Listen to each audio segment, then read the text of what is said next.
वफाकी हुकूमत ने वादी तिराहमी ऑपरेशन को मफरूजा करार दे दिया। सूबाई हुकूमत पर मामले पर सियासत करने का इल्जाम। वज़ीर दिफा ख्वाजा आसिफ ने केपी हुकूमत को आड़े हाथों ले लिया। प्रेस कॉन्फ्रेंस करते हुए कहा, वादी तिराहमी कोई ऑपरेशन नहीं हो रहा। बर्फबारी में हर साल नकल मकानी होती है। ये कोई क्राइसिस नहीं है जिसे क्राइसिस की शक्ल दी जा रही है। वादी तिराह के हवाले से सूबाई हुकूमत और जिरगे की मुशावरत से मामला तय पाए। सूबाई हुकूमत और जिरगे के दरमियान कहीं भी फौज नहीं। केपी हुकूमत अपनी नाकामी का मलबा फौज या ऐसे ऑपरेशन पर डालना चाहती है जिसका वजूद ही नहीं। नकल मकानी मामूल की बात है। वादी तिराह के अंदर कलदम टीटीपी के 500 लोग मौजूद हैं। हमें जहां इत्तला मिलती है हम वहां जाते हैं और ऑपरेशन करते हैं। नोटिफिकेशन सूबाई हुकूमत का है, वो वापस ले लें। वज़ीर इत्तलाआत अता तारड़ ने कहा कि ज़िला खैबर के अवाम सर्दियों में नकल मकानी करते हैं। वज़ीर आज़म के कोऑर्डिनेटर इख्तियार वली खान ने कहा, वादी तिराह के मामले से वफाकी हुकूमत या फौज का कोई ताल्लुक नहीं। नकल मकानी खुद से होती है। इसकी आड़ में इन्होंने 4 अरब रुपए की खुर्द बुर्द करनी है।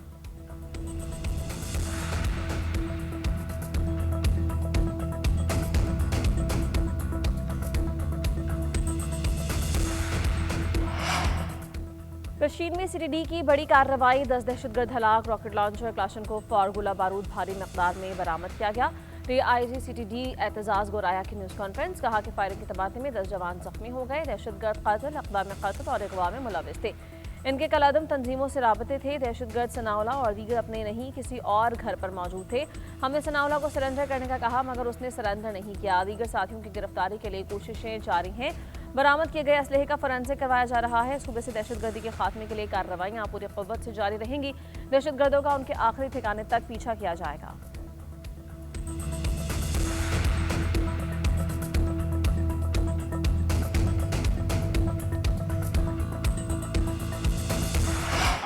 सिंध असेंबली का हंगामा खेज इजलास। हुकूमती और अपोजिशन अरकान में गर्मा गर्म बहस। अपोजिशन का सानेहा गुलप्लाजा पर जुडिशल कमीशन के क़याम का मुतालबा। वज़ीर दाखिला सिंध ज़िया अंजार ने कहा, काबीना ने वज़ीर सिंध की क़यादत में कमेटी बनाई है। ये कमेटी इंक्वायरी को नाकाफ़ी समझेगी तो अदालत कमीशन भी बनाएंगे।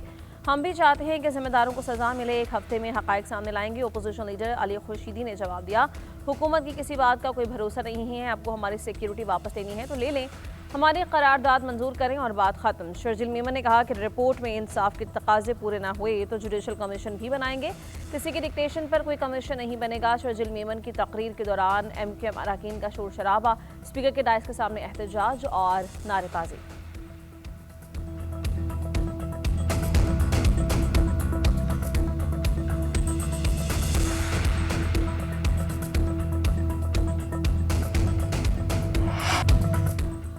MQM वज़रा और अरकान असेंबली से सिक्योरिटी वापस लेने का इल्ज़ाम मुस्तरद। सिंध के सीनियर वज़ीर शर्जिल मेमन ने MQM के दावे बेबुनियाद इल्ज़ामात करार दे दिए। कहा कि खालिद मकबूल सिद्दीकी, मुस्तफ़ा कमाल वफाकी वज़ीर हैं। आप तो बैठे ही इस्लामाबाद में हैं तो क्या सिंध की सिक्योरिटी को इस्लामाबाद लेकर जाना था? मैं भी इस्लामाबाद जाता हूँ। वफाकी वज़रा एक सिपाही के साथ घूम रहे होते हैं। यहाँ पर एक वज़ीर को 10-10 सिपाही दिए हैं। पुलिस की मोबाइल हर वक्त उनके साथ होती है। जिस हुकूमत के वज़ीर हैं उनसे इतनी सिक्योरिटी नहीं मिलती जितनी हम देते हैं। झूठा प्रोपेगेंडा करके लोगों को गुमराह करने की कोशिश की गई। ये मुर्दा और दफन हुई सियासत को जिंदा करने की कोशिश कर रहे हैं। जो रहनुमा सिक्योरिटी का मिजाज है उसको दी भी है।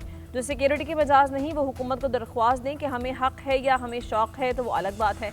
मनगढ़ंत प्रोपेगेंडा से इन मसाइल का हल नहीं निकलेगा। गुलप्लाजा आग बुझी नहीं थी और 18वीं तरमीम खत्म करने की बातें हो रही थी।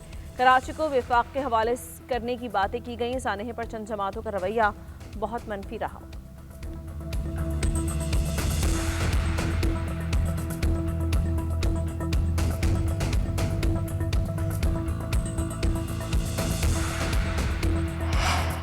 MQM सिक्योरिटी वापस लिए जाने के बयान पर कायम। फारूक सत्तार की पीपल्स पार्टी रहनुमाओं पर लफ्जी गोलाबारी। पार्टी रहनुमाओं के हमरा प्रेस कॉन्फ्रेंस करते हुए कहा कि कराची के अवाम चाहते हैं वज़ीर आला सिंध, मेयर कराची और शर्जिल मेमन इस्तीफा दे दें। हम इस्तीफा नहीं मांग रहे। बिलावल भुट्टो इनसे खुद इस्तीफा लें। हम सिक्योरिटी मांग नहीं रहे, ये आपकी जिम्मेदारी है। फारूक सत्तार ने कराची को विफाक के हवाले करने का मुतालबा फिर दोहरा दिया। कहा कि इससे पहले कि ये सब डूब ना जाएं बेहतर है कि आसिफ जरदारी से बिलावल भुट्टो मशवरा करें और इस पर काम किया जाए। सिंध को गवर्नर राज की ज़रूरत नहीं लेकिन कराची के लिए फैसले करना होंगे। मुस्तफ़ा कमाल ने कहा कि जुल्म को जुल्म कहने पर हमारी सिक्योरिटी वापस ले ली गई। अगर यही रवैया है तो कराची को सिंध हुकूमत के चंगुल से आज़ाद करवाया जाए। सिक्योरिटी वापस लेकर समझते हैं कि हम डर जाएंगे। हम तो खाली हाथ बानी MQM के सामने डट गए थे। हमारा क्या बिगाड़ सकते हैं?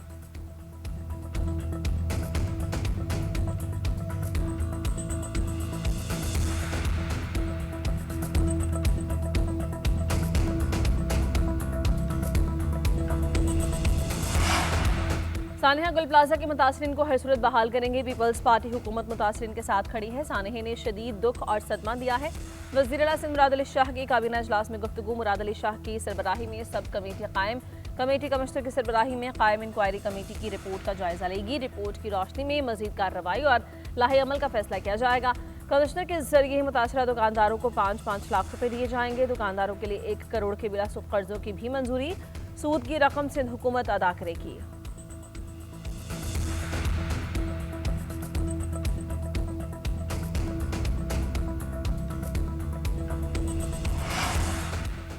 सुपर टैक्स केस के काबिल समाअत होने पर एतराज़ात मुस्तरद। इनकम टैक्स का सेक्शन 4 भी बहाल। आईनी अदालत ने सुपर टैक्स से मुताल्लिक़ केस का फैसला सुना दिया। फैसले में कहा गया है कि पार्लियामेंट इनकम पर टैक्स लगाने का इख्तियार रखती है। हाई कोर्ट्स के सेक्शन 4C से मुताल्लिक़ फैसले जुज़वी तौर पर कलअदम करार दिए जाते हैं। इनकम टैक्स ऑर्डिनेंस का सेक्शन 4B 2015 से बरकरार रखा जाएगा। चीफ जस्टिस आईनी अदालत अमीनुद्दीन खान ने फैसला सुनाया। केपी में दहशतगर्दी के मुतासरीन की बहाली के लिए सुपर टैक्स नाफिज किया गया।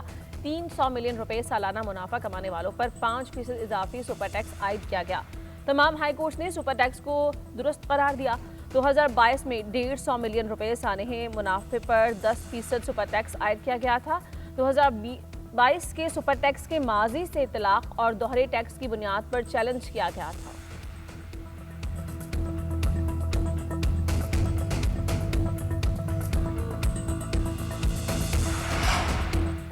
IMF से ज़्यादा रिलीफ के लिए बातचीत करें। ऐसे रास्ते तलाश करें कि मुआशी तरक्की की रफ्तार तेज़ हो सके। अवाम और सनतों पर मज़ीद बोझ नहीं डाल सकते। IMF को रिलीफ पर मनाने की तैयारी करें। वज़ीर आज़म शहबाज शरीफ के मुतल्लिक़ा इदारों को हिदायत। ज़्यादा से ज़्यादा रिलीफ के लिए आइंदा बातचीत में असर नौ तरजीहात मुतय्यन करने का फैसला। 2 हफ्ते में मुतल्लिक़ा इदारों और वज़ारतों से ठोस तजावीज़ और मनसूबा तलब कर लिया। शहबाज शरीफ ने मज़ीद कहा कि सरमायाकारी के फ़रोग़ और तनख्वाहदार तबके के रिलीफ के लिए इक़दाम किए जाएँ। ज़राए के मुताबिक MD IMF ने कर्ज प्रोग्राम में रहते हुए ताआवुन की यकीन दहानी करवाई।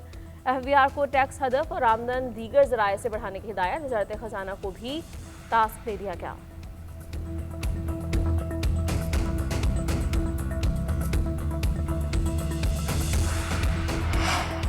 भारत में कोरोना से भी मोहलिक वायरस फूट पड़ा। T20 वर्ल्ड कप के मुतासिर होने का इम्कान। भारतीय रियासत मगरबी बंगाल में निपा वायरस ने खलबली मचा दी। वबाई लहर रियासत के 7 शहरों में एक साथ आई।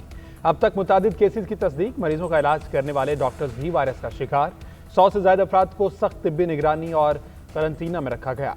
हुकाम के मुताबिक बीमारी एक निजी अस्पताल से शुरू हुई। निपा एक ज़ूनोटिक वायरस है, जानवरों खासतौर पर चमगादड़ से इंसानों में मुंतकिल होता है। WHO के मुताबिक बीमारी में अमवात की शरह 40 से 75% तक है, जो इसे कोरोना से ज्यादा खतरनाक बनाती है। दुनिया भर में इस वायरस की कोई भी वैक्सीन मौजूद नहीं। कई ममालिक ने भारत के लिए सफरी अलर्ट भी जारी कर दिया। वायरस के मजीद फैलाव पर भारत में वर्ल्ड कप का तयशुदा इवेंट भी मुतासिर हो सकता है। हवाई अड्डों पर स्क्रीनिंग में इजाफा। वर्ल्ड कप के मैचेस बीमारी से मुतासरा कलकत्ता में भी शेड्यूल हैं।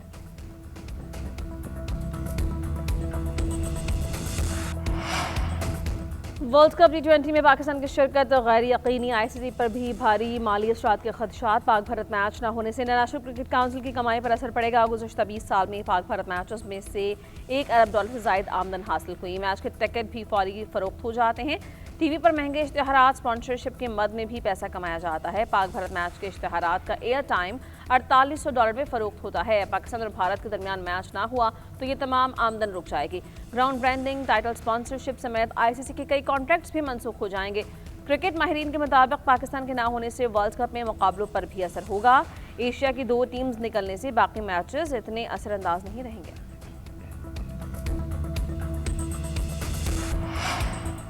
ICC ने बांग्लादेशी सहाफियों को T20 वर्ल्ड कप की कवरेज से रोक दिया। सहाफियों को एक्रेडिटेशन देने से इनकार, जिनकी पहले हो चुकी वो भी मनसूख कर दी गई।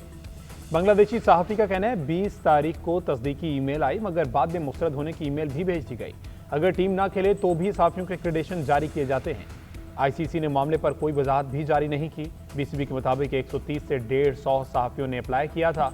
तमाम सहाफियों के एक्रेडिटेशन मुस्तरद कर दिए गए। कोई बाज़ाब्ता वजाहत भी जारी नहीं की गई। ज़राए के मुताबिक बांग्लादेश के सहाफियों से दोबारा दरख्वास्तें ली जाएंगी। सिर्फ श्रीलंका में होने वाले मैचेस के लिए एक्रेडिटेशन जारी किया जाएगा।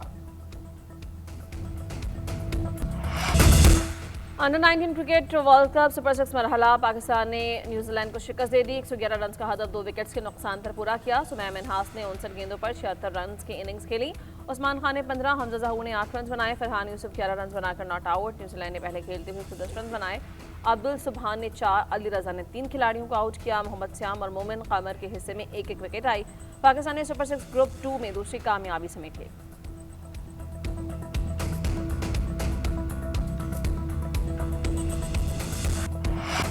वज़ीर-ए-आज़म शहबाज शरीफ से म्यांमार के वज़ीर ख़ारिजा की मुलाकात। दरीना ताल्लुकात को मज़ीद मजबूत बनाने के लिए पाकिस्तान के आज़म का इरादा। तिजारत और मुआशी ताउन, तालीम, सकाफत, इस्तेदादकार और अवामी रवाबित के शोबों में ताउन की अहमियत पर जोर। वज़ीर-ए-आज़म ने इंसानी स्मगलिंग के खिलाफ कार्रवाई में म्यांमार के ताउन को सराहा। आसियान के साथ पाकिस्तान की शमूलियत के लिए म्यांमार की हिमायत पर शुक्रिया। म्यांमार के वज़ीर ख़ारिजा ने फिरतपाक इस्तक़बाल पर इज़हार तशक्कुर किया। म्यांमार की क़यादत की जानिब से नेक तमन्नाओं का पैगाम पहुँचाया। बाहमी दिलचस्पी के शोबों में ताल्लुकात के फ़रोग़ की ख्वाहिश का इज़हार।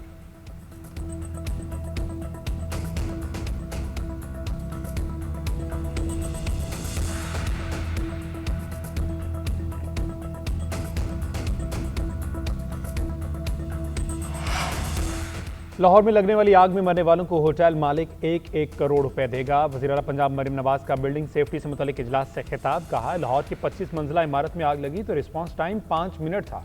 आग पर बर वक्त काबू पाया गया। बेसमेंट में फंसे तमाम अफराद को निकाला गया। इमदादी कार्रवाइयों में सेफ सिटी मंसूबे से मदद मिली। इमारतों के तहफ़्फ़ुज़ के लिए SOPs बनाए जा रहे हैं। सैलाब के दिनों में भी पंजाब हुकूमत ने एक टीम की तरह काम किया। मरीम नवाज ने मजीद कहा कि सानिया गुल प्लाजा कराची के मुतासरीन के गम में बराबर के शरीक है।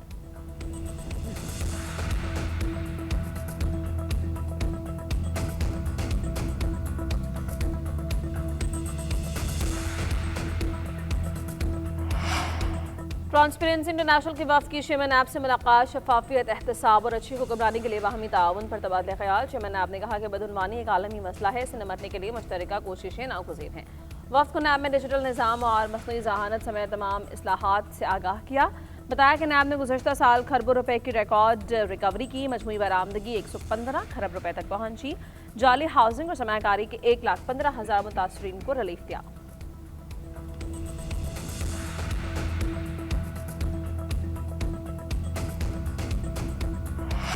मुल्क के मुख्तलिफ इलाकों में बारिश और बर्फबारी का नया स्पेल। आज़ाद कश्मीर में रात से वक्फे वक्फे से बारिश का सिलसिला जारी। मुख्तलिफ इलाकों में जालाबारी, सर्दी की शिद्दत में मजीद इजाफा। कल्लात, चमन, चागीर, ज़ियारत और कोयटा भी बर्फ से ढक गए। गोरख हिल स्टेशन पर 13 साल बाद बर्फबारी। पारा -2 रिकॉर्ड। मलका कौसार मरी में रात से शुरू होने वाली बर्फबारी थम गई। तमाम एंट्री पॉइंट सयाहों के लिए खोल दिए गए। राब्ता सड़कें भी बहाल।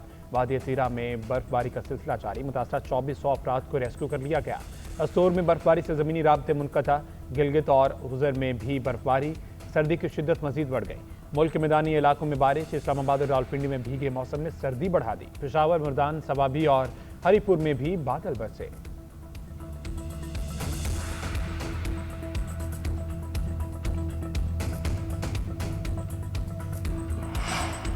NHA का बर्फबारी से बंद रास्तों की बहाली के लिए क्लियरेंस ऑपरेशन। शिलाबाग, ख्वाजिकटोप, चमन सेक्शन पर बर्फ हटाने के लिए मशीनरी फ़ाल। सड़कों पर नमक का छिड़काव। ट्रैफिक की रवानी यकीनी बनाई जा रही है। N45, 145, 95 और 90 शाहराहों पर मुसाफिरों के लिए अलर्ट जारी।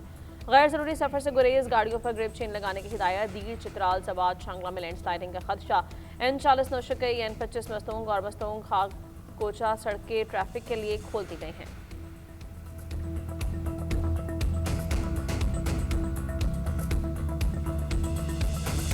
तो पानी नहीं निकलता, आग लग जाए तो इनसे बुझती नहीं। कराची के मसले का हल सूबाई कंट्रोल है ना विफाकी। सिर्फ कराची सिटी गवर्नमेंट ही सब मसाइल का हल है। अमीर जमात इस्लामी हाफिज नईमुर रहमान की न्यूज़ कॉन्फ्रेंस। कहा कि प्रोजेक्ट पीपल्स पार्टी बहुत चल गया, खत्म हो जाना चाहिए।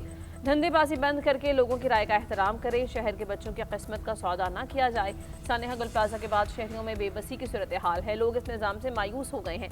17 साल से पीपल्स पार्टी की हुकूमत और MK में इत्तेहादी है। आपस में नुरा कुश्ती करते हैं, कोई मंसूबा मुकम्मल नहीं करते। किक बैक्स और करप्शन बढ़ती जाती है।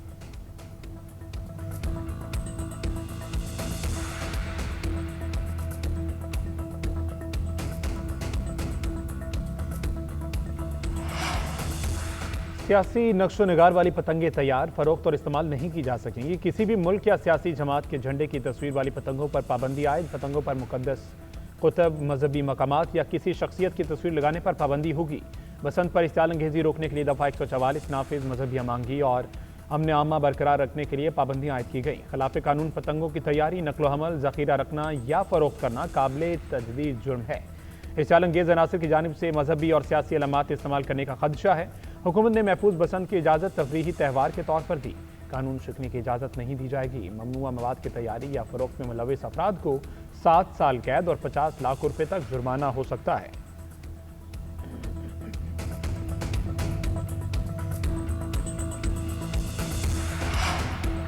पीटीआई के एमएनएस का बानी से मुलाकात के लिए अदालत से रुजू। बैरिस्टर गौहर अली, मोहम्मद खान, शहरियार आफरीदी, सलमान अकरम राजा और दीगर पहुंचे। दरख्वास्त देकर बायोमेट्रिक की तस्दीक करवाई। बैरिस्टर गौहर ने कहा, चीफ जस्टिस इस्लामाबाद हाईकोर्ट से मुलाकात नहीं हो सकी। पैगाम छोड़ा था कि बानी और अहलिया की दरख्वास्तें मुकर्रर की जाएं।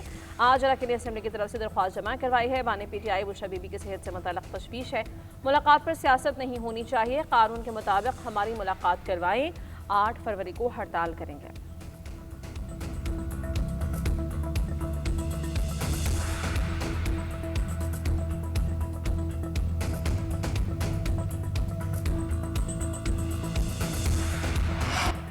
अमरीकी तैयार बरदार जहाज इब्राहिम लिंकन मशरक़ वस्ता की समंदरी हदूद में दाखिल। अमरीकी मीडिया के मुताबिक करियर स्ट्राइक ग्रुप में लड़ाका तैयार है। मिसाइल क्रूज शामिल जदीद डिज़ायर भी हैं जो किसी भी मुमकिन कार्रवाई के लिए मुकम्मल तौर पर तैयार हैं।